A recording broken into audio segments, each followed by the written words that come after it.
Olá, Olá, Carlos. Boa noite. boa noite, está me ouvindo? Me ouve bem? Estou ouvindo. Vocês estão me ouvindo bem? Perfeitamente, perfeitamente. Pessoal, Que sejam todos bom. bem-vindos. Eu sou Carlos Silvio, apresento o programa Paiaiana Conectados todos os sábados ao meio-dia na Rádio Conectados.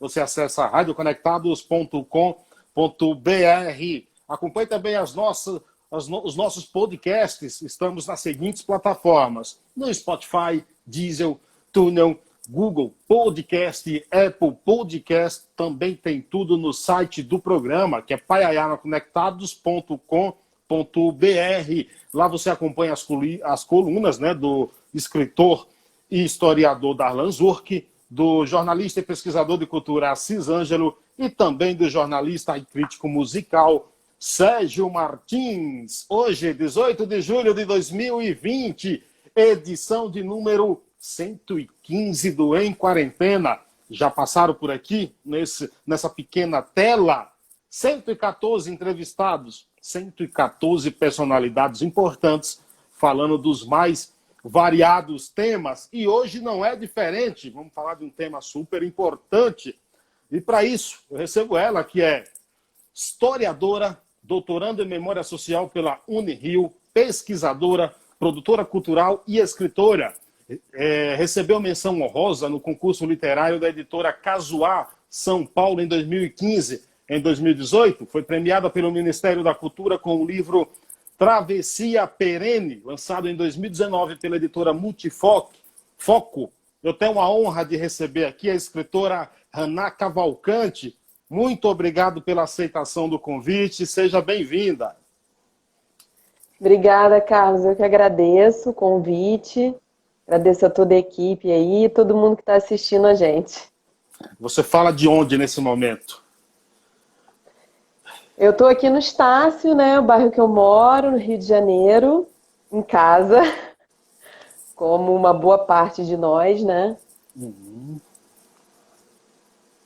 Que está aí na quarentena. Mas você não é carioca, ou é? Ou é mineiro? Você morou em Belo Horizonte ou você é mineiro e mora no Rio? Eu nasci no Rio, né? E com 9 anos eu fui com a minha mãe, né? Minha mãe se mudou para Belo Horizonte. Então eu cresci, passei minha adolescência e uma parte da minha vida adulta também em Belo Horizonte. Eu voltei para o Rio no final de 2012, em dezembro de 2012. Então tem aí 7 anos que eu retornei para o Rio, né? E Então digamos que eu sou uma mineroca. com sotaque mais apurado para o carioca, né? Agora sim, É, depois de 7 anos, né?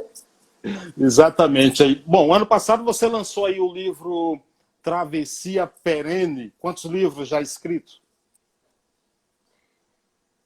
Foi meu primeiro livro, né? Um livro de poesia, que eu já vinha escrevendo aí, tinha finalizado ele em 2015 para 2016.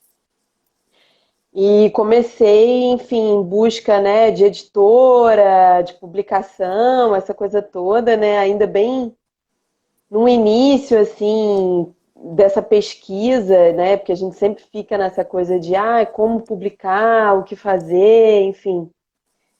E aí eu comecei a buscar concursos, né, editais de publicação, que eu pudesse conseguir a publicação. E aí eu consegui em 2018. Que legal, que legal. O livro é um livro de poesia, onde nessa poesia está inserido aí a liberdade de pensamento, a crítica social, reflexões aí filosóficas aí. É mais ou menos isso o livro? Com certeza. É um apanhado, assim, uma mistura de alguns anos, de vários anos de experiências, assim, da minha vida.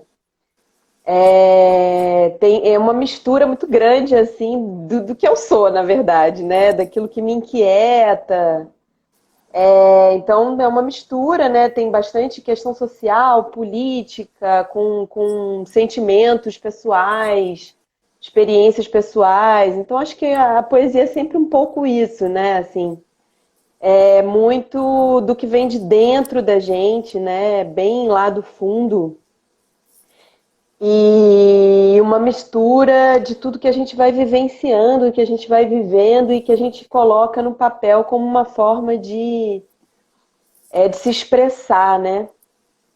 Na verdade, Pode eu falar. até peço desculpa aqui publicamente, porque eu recebi essa pauta, né, e achei super interessante, porque dia 14 é comemorado aí em todo mundo o Dia da Liberdade de Pensamento, né, em referência à data aí da queda da Bastilha, a Revolução Francesa.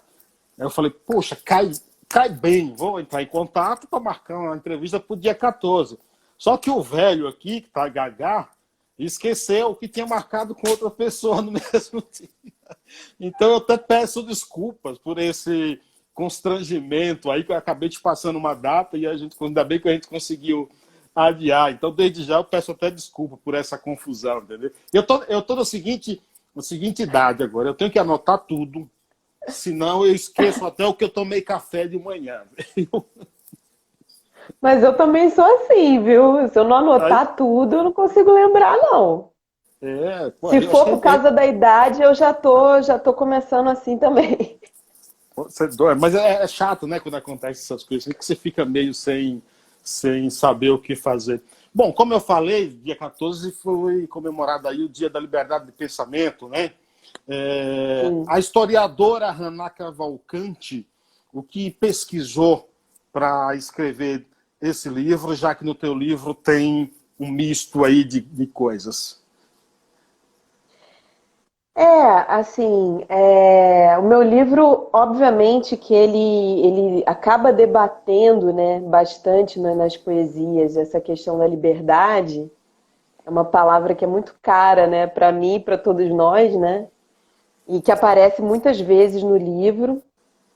É, A liberdade de pensamento também, né, liberdade de expressão acima de tudo. Acho que toda a arte, né, e a literatura, principalmente a poesia, ela tem essa característica, né, de realmente ser um canal de expressão, né, um canal de expressão para que a gente possa colocar para fora aquilo que a gente sente, aquilo que a gente pensa e às vezes não tem uma forma, né? Não sabe como colocar isso para o mundo, né? Então a forma de colocar isso para o mundo muitas vezes é essa, né? Através da escrita, através da arte, em outras linguagens, seja qual for. Então, com certeza, assim, é um livro que eu escrevi sem nenhum medo, na verdade, daquilo que eu estava falando. Assim, é um livro que eu coloquei realmente tudo o que eu penso, o que eu sou, o que eu vivenciei nele, entendeu? Sem nenhum medo de trazer algum assunto polêmico demais, de falar alguma coisa que as pessoas poderiam se inquietar. Na verdade, eu acho que isso é o que mais o livro suscita, né? Inclusive, assim, uma intensidade de reflexões, né? De sensações, de sentimentos, Sim. conectando aí com aquilo que eu estou querendo dizer, né? Pessoal, podem mandar perguntas também. Mandem perguntas difíceis, tá? Eu faço as mais fáceis. Vocês mandem perguntas difíceis, por favor, entendeu? Que já já eu repasso aqui para a historiadora que tem um grande currículo, grande conhecimento, envolvida com projetos culturais aí. Então, depois eu quero até que ela fale sobre isso aí.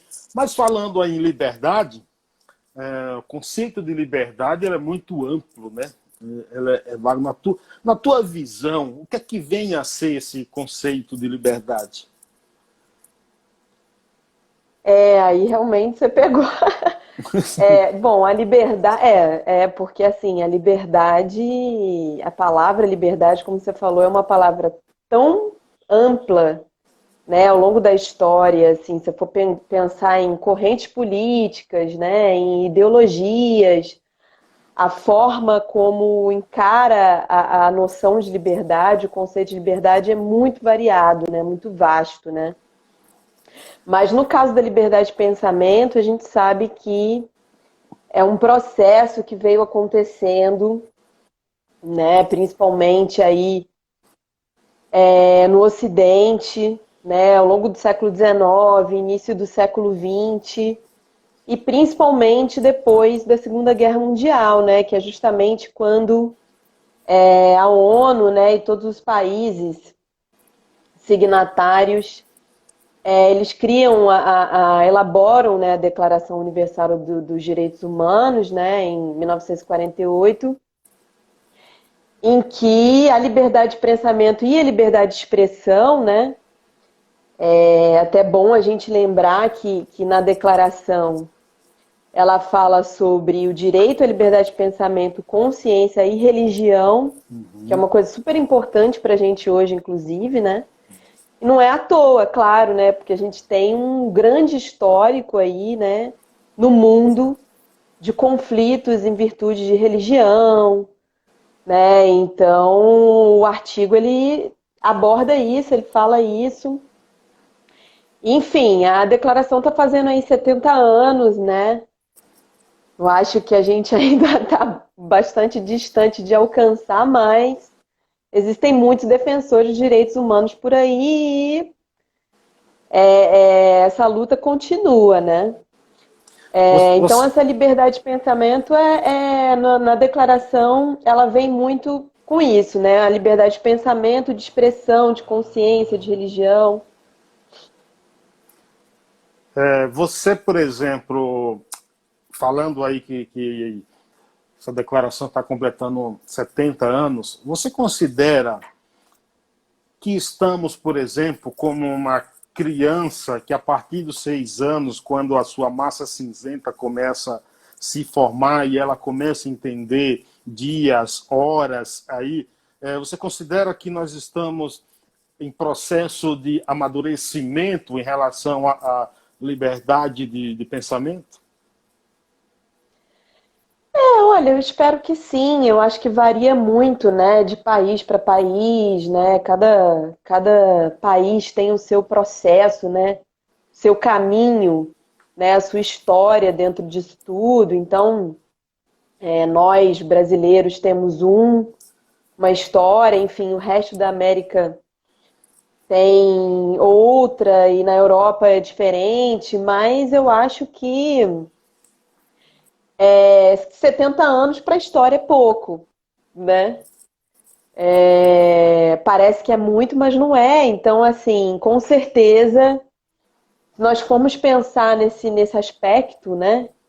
70 anos foi ontem, né? Sim. Começou há pouco tempo ainda e já se espalhou muito, né? A declaração já foi traduzida para mais de 500 línguas, aí, se não me engano. E eu acho que ainda falta muito difundir realmente o que é a Declaração dos Direitos Humanos. Eu acho que eu posso falar mais até pelo Brasil, né? Porque é onde a gente Sim. vive, é onde a gente conhece mais a Você, fundo, né? Do que os você, outros países. Então, você se sente livre no Brasil? não, nem um pouco. Eu acho que quem disser que se sente livre, eu acho difícil, né? Eu acho que, bom, principalmente mulheres, né? Com certeza não se sentem livres, né? A gente sabe que, no nosso caso, né, já levando aí para a questão de gênero, né, para a questão feminina e tudo, nós aprendemos desde criança, desde novinhas, aquilo que nós podemos, os cuidados que nós devemos ter, né? Eu acho que os cuidados em cima das mulheres é sempre maior. Mesmo depois de adultas, né? A gente pensa 1000 vezes antes de fazer várias coisas, por medo, né? E, enfim, eu acho que os números dizem por si só, né? Como que ainda a violência contra a mulher ainda é muito grande no Brasil, né? Ainda é muito banalizada e com certeza para as mulheres não tem como se sentir livre com esse ambiente social, né? Mas o que tem é a gente buscar, né, ampliar esses espaços de liberdade, né? Ou seja, a gente buscar a nossa liberdade, lutar por ela, tentar exercer essa liberdade de alguma forma, né? Então, algum nível de liberdade existe, né? Com certeza, e a gente tem que agarrar essa liberdade que a gente tem e tentar sempre ampliar ela, né? Sempre expandir esses limites aí dessa liberdade, claro que respeitando o próximo, né? Respeitando o outro, respeitando também a liberdade do outro, né? Que isso é É, fundamental, que não tem acontecido muito também ultimamente. Sartre dizia que somos todos livres. E aí eu te pergunto, a liberdade ela também não é angustiante? Ah, com certeza. Com certeza. Eu acho que é bem difícil, na verdade, até nós, né, seres humanos, seres sociais, sejam mulheres ou mulheres negras, brancas, enfim, dentro das especificidades de cada um dentro da sociedade, dentro das nossas condições, né? Dentro da sociedade, eu acho que é sempre difícil a gente acreditar que nós podemos ser livres ou mais livres do que nós somos e ir em busca desse sonho, né? Dessa liberdade. Eu acho que sim, a liberdade pode ser angustiante, pode ser até muito problemática no sentido de que, principalmente quando a gente ainda não tem maturidade para lidar com uma liberdade, muitas vezes também, né? É claro que a gente tem que sempre reconhecer alguns limites mínimos da liberdade, né? Como que eu falei também, o respeito ao outro, né? Enfim, a liberdade de expressão e não a liberdade de agressão, como eu falei numa outra conversa aí um tempo atrás, né? Porque as pessoas têm confundido isso, né? Acham que agora liberdade de expressão é liberdade de agressão, né? Ou seja, eu poder agredir o outro indiscriminadamente e ser livre para isso, né? Mas, Agora, a angústia de ser livre, com certeza eu acho que, principalmente para os jovens, né? Que, assim, acho que é a fase que a gente mais busca de uma forma tão forte essa questão da liberdade, né? A liberdade dos pais, a liberdade da escola, liberdade de tudo que a gente acha que controla a gente, né? Mas que também depois a gente não sabe o que fazer com essa liberdade quando a gente, de repente, conquista ela em algum nível, né? você fala, deixa eu entrar deixa eu te provocar um pouco. Você falou aí, por exemplo, em relação às mulheres e tudo, e é muito comum, por exemplo, a gente ouvir que há poucas mulheres na política, tudo. Claro que se a gente votar um pouco aí no tempo, a mulher antes não podia votar, hoje já pode, hoje já pode se candidatar, pode fazer, tem os mesmos direitos políticos do que o homem tem. Por que você acha que ainda existe, então, poucas mulheres na política, sendo que esse direito já é dado tanto ao homem como à mulher? Silvio, eu acho que existe uma diferença muito grande em ter uma conquista na lei, né? Ou seja, e realmente conquistar plenamente, né, um direito que foi conquistado por lei, né? Por quê? Porque existe na sociedade a força, né, da tradição, né? A força da cultura, né, dos costumes, né? Então, assim, por mais que se lute, que se discuta, as mudanças são muito lentas, né? A gente olhando para a história, prestando atenção na história, estudando um pouco, a gente percebe como que tantas gerações tiveram que lutar para conseguir alcançar determinados direitos, né? Não foi da noite para o dia, né? Isso justamente diz que como que a sociedade ela é resistente às mudanças, né? Então a gente está o tempo todo falando em transformação, mas existe também uma resistência muito grande das pessoas, né? Das instituições, né? Também em implementar de fato essas mudanças, né? Então, a conquista nas leis, ela é um primeiro passo só, né? Depois vem todo um caminho de desconstrução daqueles comportamentos, daqueles conceitos, daquelas visões, né? E isso envolve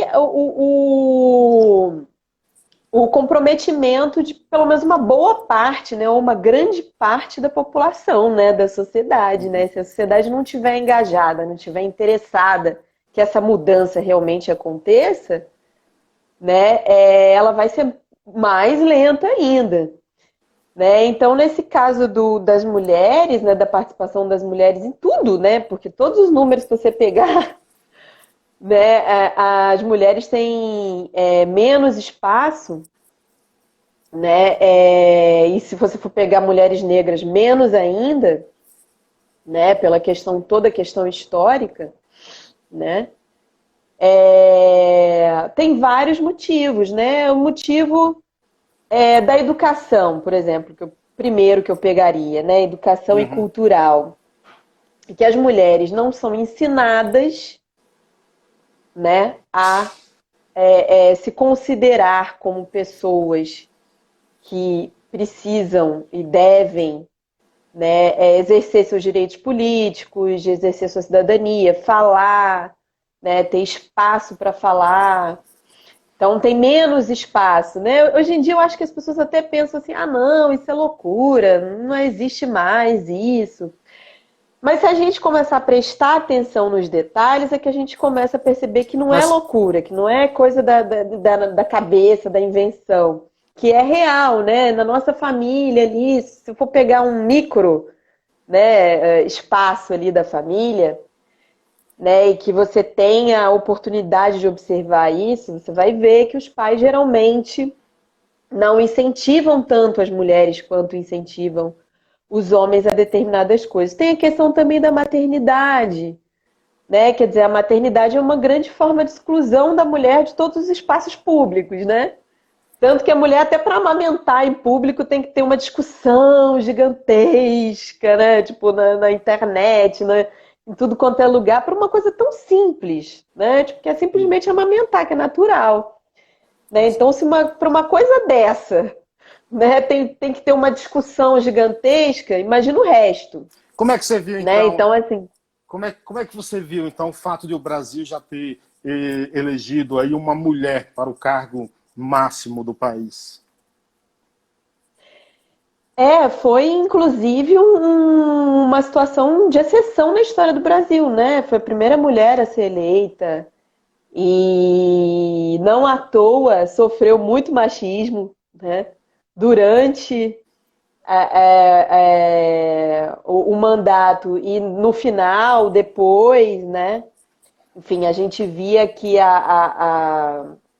sem assim tomar um lado, né, dentro sem entrar no mérito do governo em si, né, Uhum. da Dilma, mas assim, como que as críticas que eram direcionadas a ela eram críticas muitas vezes, né, desrespeitosas e querendo desqualificar ela, né, enquanto líder, enfim, enquanto presidenta, né, presidenta, e muitas vezes de uma forma bastante agressiva, né, e muitas vezes recorrendo também a determinadas ofensas que são relacionadas especificamente a mulheres, né, enfim.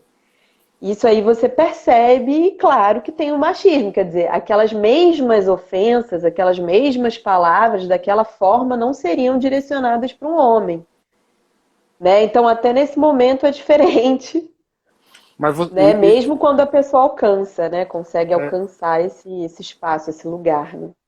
você sabe que eu vejo até com um certo otimismo essa mudança, além da Dilma, por exemplo.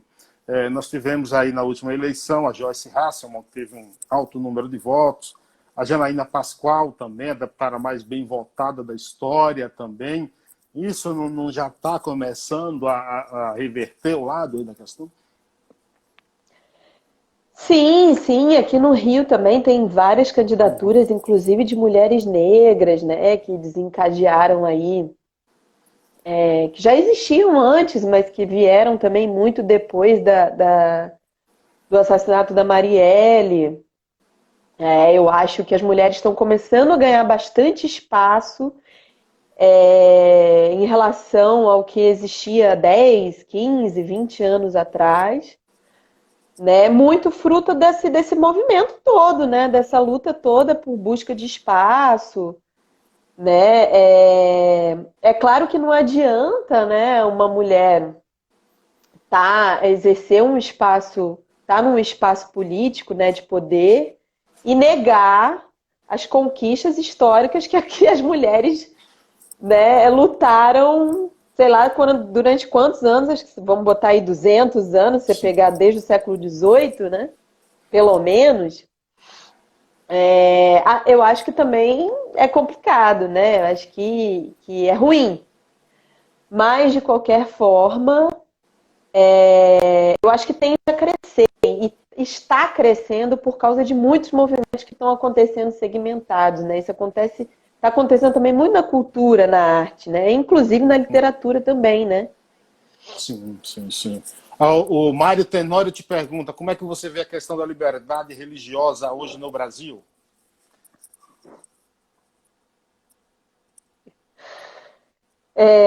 Bom, eu vejo com muita preocupação, né? Porque eu acho que parece que nós começamos a retroceder, né, de algumas décadas para cá. Enfim, a gente tem um processo aqui no Brasil, um processo histórico, né, de racismo religioso, né, que é a expressão para falar sobre isso, né, racismo religioso, que é justamente, né, a discriminação, né, o preconceito, a discriminação, no caso dos cultos, das crenças de matriz africana, tem a base do racismo mesmo, né? Então, claro que não é uma coisa nova, né? É uma coisa que vem aí da nossa base mesmo, cultural, social, né? Mas eu acho que é muito preocupante o que a gente tem visto nos últimos anos, assim. Eu acho que há pelo menos uma década atrás parecia, né? Talvez a gente estava um pouco na nossa bolha, né? Mas parecia que o discurso das pessoas, ou existia pelo menos uma polidez em respeitar, né? Em deixar e manter, né? Cada um respeitar pelo menos o seu espaço, né? Se não fosse algo mais profundo, mas pelo menos cada um respeitar o seu espaço e entender, né? Que nós somos um país multirreligioso, né, que tem uma quantidade Miscigenado. enorme de crenças, justamente, que tem uma quantidade enorme de crenças, de religiões, e que, enfim, não tem como, né, não ver isso, né?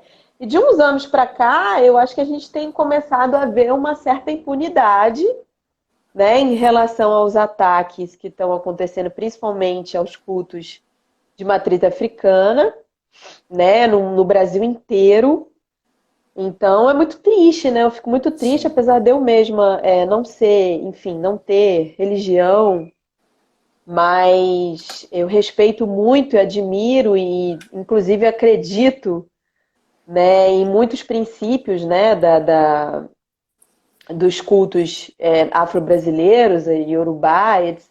E eu fico muito triste, né? Porque eu, particularmente, eu sempre fui uma pessoa muito interessada em religião, espiritualidade, sempre busquei conhecer um pouquinho de cada, né? Então Na história sempre, também? Na história das religiões também? sim, um pouco também. Eu desde da minha adolescência, na verdade, né, eu sempre busquei isso por conta própria. Tive também muito a influência do meu pai, a influência da minha avó, que era uma mulher católica, mas que tinha também um sincretismo assim, né, religioso. Então acreditava em várias coisas, né? Tinha uma certa mediunidade, uma forte mediunidade até. Então, desde a adolescência, eu sempre fui muito ligada à espiritualidade e à religião. Então, eu li um pouquinho sobre o budismo, eu li um pouquinho sobre o hinduísmo, inclusive uma parte da minha vida, assim, eu fui bem ligada ao hinduísmo. O próprio catolicismo, claro, né? Convivi desde criança. Então, várias religiões já me interessaram, assim, e eu sempre admirei a sabedoria que tem por Claro. trás, né? Sabedoria espiritual, enfim, a história, a parte boa, digamos Sim, assim, né? sim, exatamente. Das religiões. O E aí, Marcelo assim, eu fiquei muito Velasco, triste. Oi? Marcelo Velasco diz assim: orgulho do tio Marcelo Velasco, te amo, sobrinha. Ai, meu O Deus do céu. Pedro Juarez passou por Eu fico aqui também. envergonhada. Pedro Juarez, Gisele Martins diz maravilhosa. Quem mais passou por aqui? Cidélia Campos Xavier, é o estresse da vida moderna. Ela está falando do que a gente estava falando do esquecimento. No meu caso, é a idade mesmo, viu, Cidélia? E ela diz: liberdade de pensamento é fundamental para a construção de uma sociedade digna e plural. Concordo.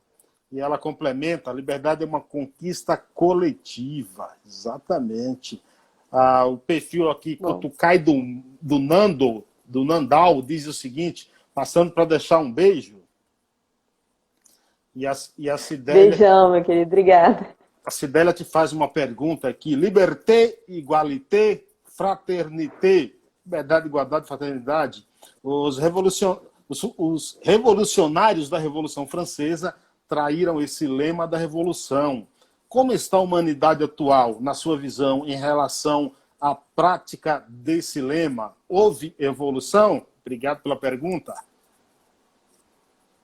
Caramba, você pediu pergunta difícil, vem mesmo, né? As perguntas difíceis têm que ficar por conta dos telespectadores. Então, é um pouco isso que eu falei, assim, eu acho que em certos aspectos teve evolução, né? Aliás, essa é uma pergunta que eu me faço quase todos os dias, tá? Então eu não tenho exatamente uma resposta, assim. Você, Mas, você tem medo de encontrar a resposta? não, eu acho que, assim, é difícil responder isso, porque, claro, nos momentos pessimistas que a gente chega e fala, nossa, nada mudou, né? A gente não evolui em nada, tá tudo uma porcaria, não sei o quê. E aí depois a gente também começa a olhar para um outro lado, nossa, mas espera aí, mas teve isso, teve aquilo, não, realmente. Então, alguma coisa, ou logicamente, alguma coisa evoluiu. Acho que muita coisa foi alcançada, né? O problema é que essas conquistas, tudo isso que é alcançado, não é uma conquista eterna, né? Então, assim, cada geração tem a sua responsabilidade de manter, né? Isso é que eu acho que é mais difícil, né? Mais complicado, porque às vezes a gente nasce, né, no mundo pronto, digamos, do jeito que ele é, Uhum.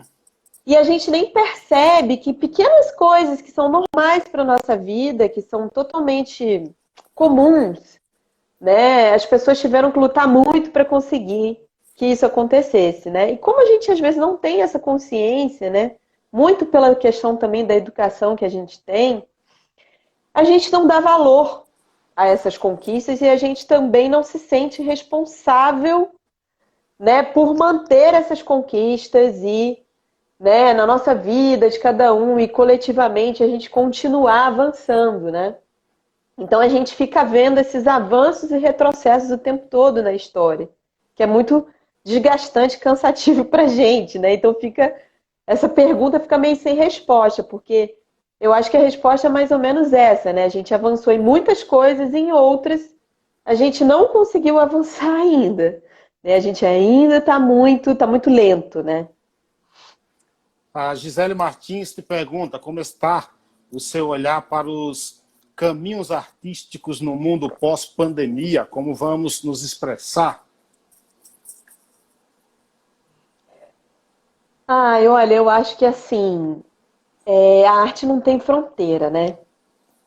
Eu até coloquei isso na primeira página do meu livro, né? Como meio que como um desabafo também daquele momento que eu estava vivendo de 2018 para 2019.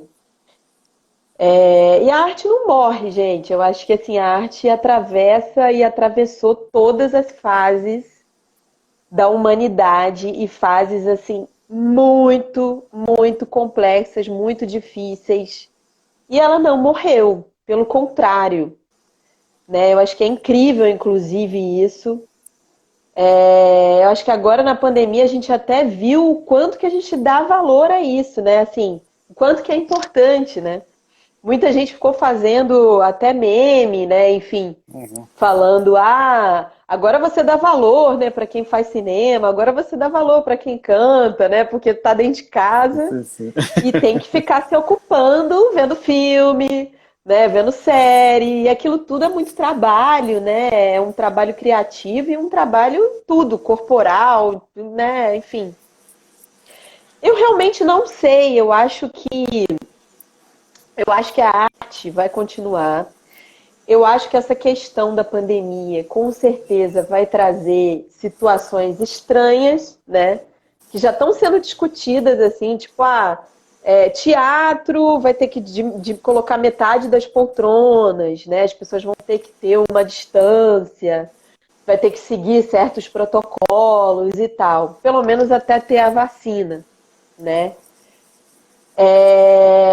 Mas, assim, no Brasil, é impressionante a nossa capacidade, né, de sobreviver ao caos, né? Porque, Exatamente. assim, a arte está aí bombando, né? Se você for ver, assim, a quantidade de artistas que está trabalhando, que está fazendo coisas, que está criando projetos, sabe? Eu fico assim impressionada com a nossa capacidade criativa, né? Com a capacidade do brasileiro, de nós brasileiros, do ser humano, né? No mundo inteiro, mas assim, que eu acompanho mais aqui, né? Nossa produção é uma coisa impressionante, assim, né? Você acha que Impressionante. Você acha que é na arte que está a melhor forma de, ou o melhor meio, ou o melhor caminho de liberdade de pensamento, de liberdade de sermos livres? Não tem dúvida. Eu estava até falando sobre isso também, falando isso no Facebook, conversando com os amigos e tal, debatendo. Gente, a arte sempre incomodou, né? Até aqueles que hoje são clássicos, né? Que são estudados aí né? Nos cursos de história da arte, como grandes clássicos. Não no período deles, muitas vezes eles chocaram, eles incomodaram, né? Então, assim, a arte tem essa característica. Eu acho que os artistas também têm essa inquietação de não aceitar as coisas, né? Pelo menos eu vejo a arte dessa forma, né? Claro que a arte também tem a característica do entretenimento, né? Da alegria, de, enfim, você também poder se libertar, né? Do peso das coisas, né? Do peso da realidade, né? Como ela é. Mas, com certeza, a arte sempre teve, né, em todos esses séculos e séculos de culturas e culturas produzindo, né, arte, sempre teve essa característica de reflexão, né, de provocação, né? Então, eu acho que isso é uma característica principal da arte que não pode morrer, né? E mesmo com a indústria, mesmo depois da indústria, né, você vê aí filmes de Hollywood criticando Hollywood. Né? Assim, você fala, pô, ótimo, que bom. Né? Então, assim, é isso. Eu acho que a arte, com Foi, certeza, ela é uma forma de libertadora, de libertar o pensamento das pessoas. foi por isso que você, na página 9 do livro Travessia Perene, você escreveu o seguinte, abre aspas, a cultura não foi extinta, a arte não foi extinta. Ela nasce e cresce a cada esquina, porque o espírito humano não vive em um segundo, sem arte. É por isso que ela atravessa milênios e desgovernos. Vermes fascistas logo viram adubo. para a arte que floresça eterna, assim como a vida se impõe sobre a morte todas as manhãs. Viva! O que você quis dizer com isso? Foi isso mesmo? Esse poema foi um poema, assim, quase improvisado, né, que eu fiz, assim, ele não estava no livro, na verdade, né, a princípio. É um desabafo também? Foi bastante porque, enfim, no arquivo original não tinha, né, e depois, como aconteceu o que aconteceu em 2018, né, quer dizer, eu ganhei um prêmio do Ministério da Cultura, e nós sabíamos que o Ministério da Cultura ia ser extinto, né? Então, assim, foi muito angustiante, né? Esse momento, né? E aí eu meio que fiz esse poema de uma forma bem espontânea naquele momento, assim, falei, vou colocar isso na primeira capa para ficar registrado para a posteridade, digamos assim, né? Isso que a gente está passando agora, né, nesse momento e tal. Então fica como um registro aí histórico também desse momento, né? Sem dúvida nenhuma. A Silvana Xavier, Haná é um orgulho dos cariocas. A Marcela diz que você arrasa. A Obrigada, Giovana, obrigada. a Giovana diz o seguinte: como você vê a falta de integração entre a cultura e a educação? Nossa, que pergunta boa. Pelo menos não é Isso difícil, é boa, aí né? é boa, é difícil também, mas é muito boa. Não, com certeza, assim, eu sempre venho conversando isso, debatendo isso, né? Como que a educação também é responsável por fazer a gente ter autonomia de pensamento, ou deveria ser, né? Aprender a aprender, que é o mais difícil, né? Aprender a pensar, aprender a buscar conhecimento, né? Que a gente está vendo como que é difícil para as pessoas, sem essas ferramentas, conseguir discernir o que está acontecendo na sociedade. E essa falta de integração realmente ela sempre aconteceu. É muito estranho mesmo que a gente seja tão atrasado nesse ponto, né? Quer dizer, nossas escolas, a nossa educação formal, ela é muito careta, né? Ela é muito conservadora, muito antiquada, Mas né? o Assim, Brasil, apesar mas de o Brasil não é um país conservador. é difícil até falar em termos de Brasil, porque o Brasil é gigante, né? Mas assim, uma boa parte, sim, acho que ainda é algo muito forte no Brasil, né? O conservadorismo. E a gente tem aquela educação que está presa lá no século XIX, né? Naquela coisa de todo mundo sentadinho na carteira, o professor falando lá na frente, falando, falando, falando, falando, e você tem que ficar ouvindo aquela palestra 5 horas por dia, né? Quando lá fora tem um mundo de coisas acontecendo e a internet está bombando e não sei o quê, e assim, é complicado, né? Quer dizer, como que seria maravilhoso, né? Se finalmente, né, algum dia a gente conseguisse colocar as artes, né, nas escolas, né? De uma forma mais, que eu estou falando assim, mais concreta, porque é claro que existem várias iniciativas aí que fazem isso, inclusive professores de artes, enfim.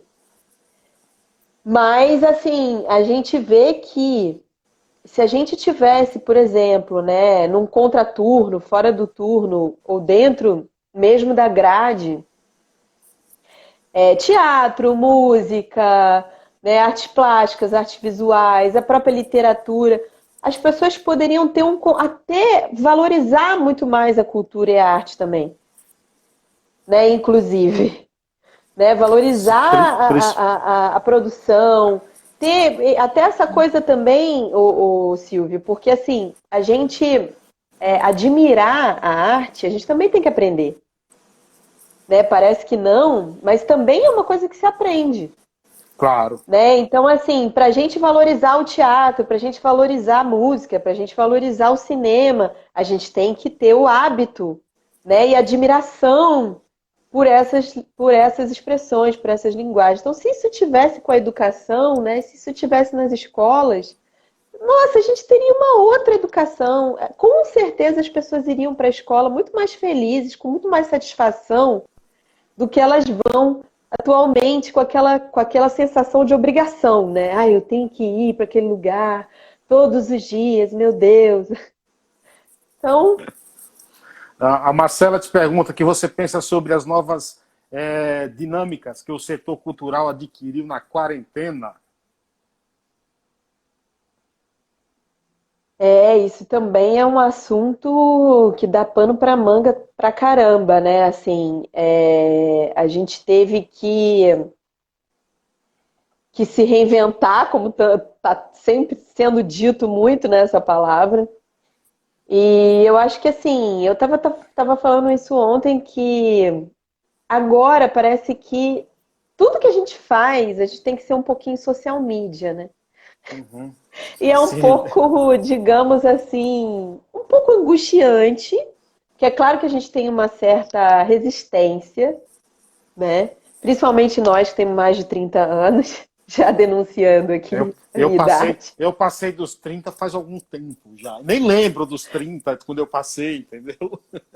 Não, não, pois é. E assim, até que pra gente, né, pra geração dos 30 é um pouco mais fácil. Pra geração dos 40 já é mais difícil, 50, 60 e vai indo. Claro que eu acho que tem mais gente que tem até mais facilidade, mais abertura, quer né, se atualizar.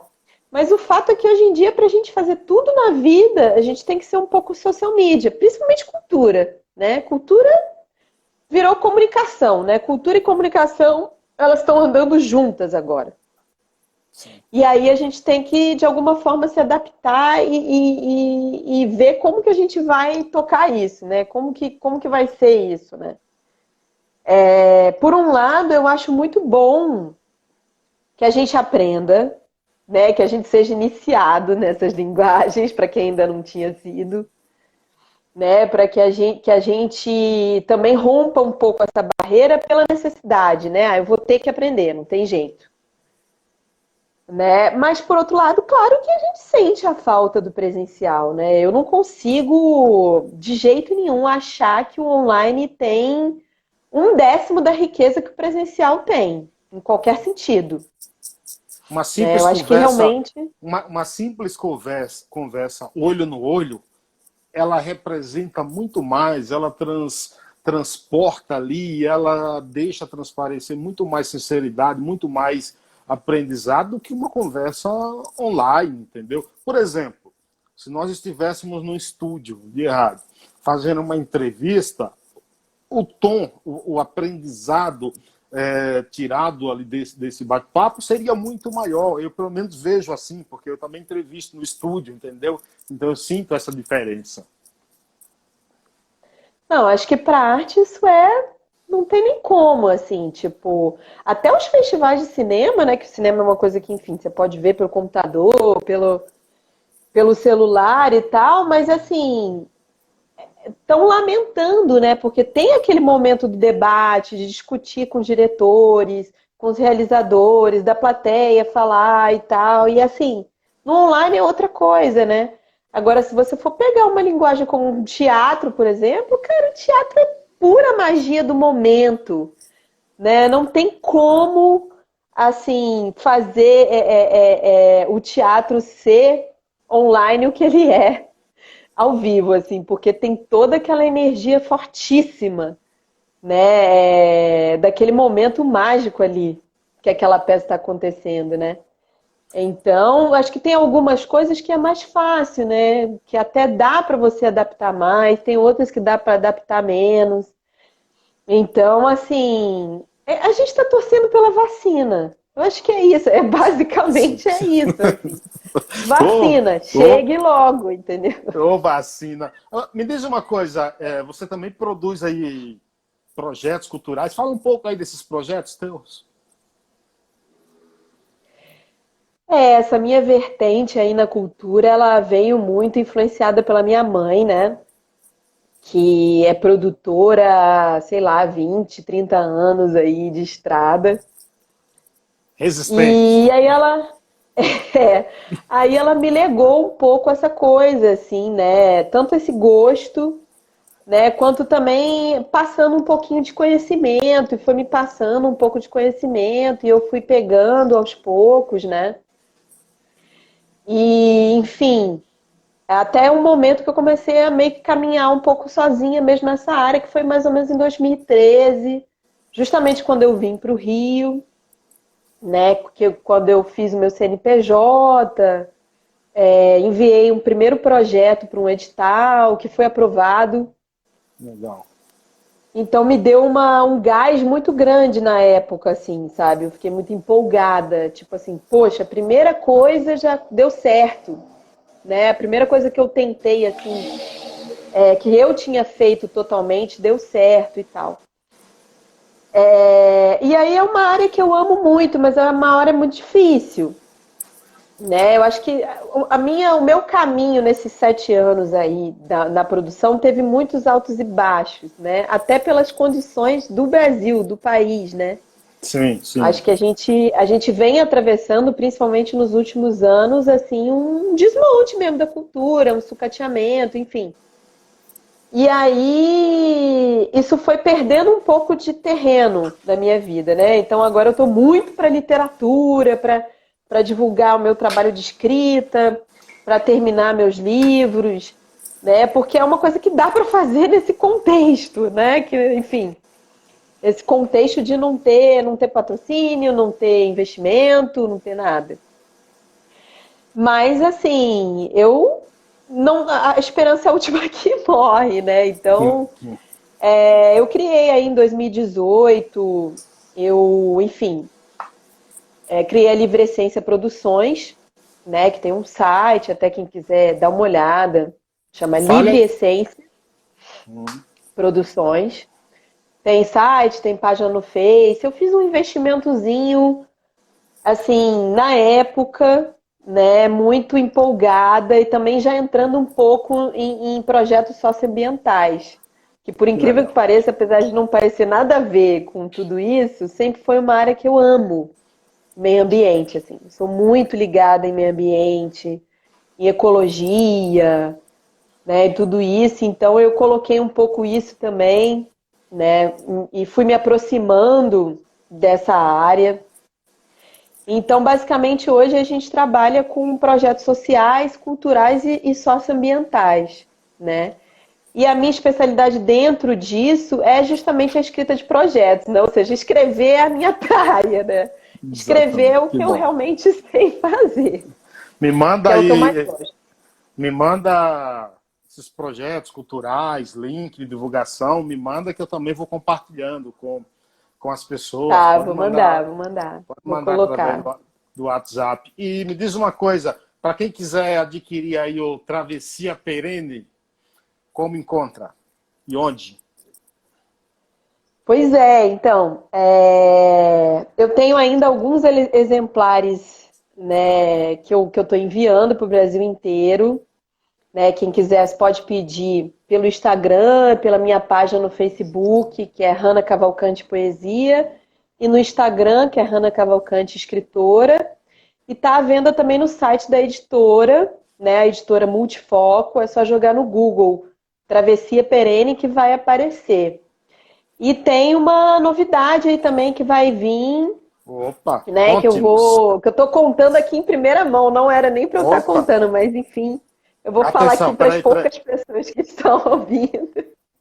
Para que Vou depois a gente vai falar compartilhar aqui. esse vídeo. Por favor. Qual a Isso. novidade?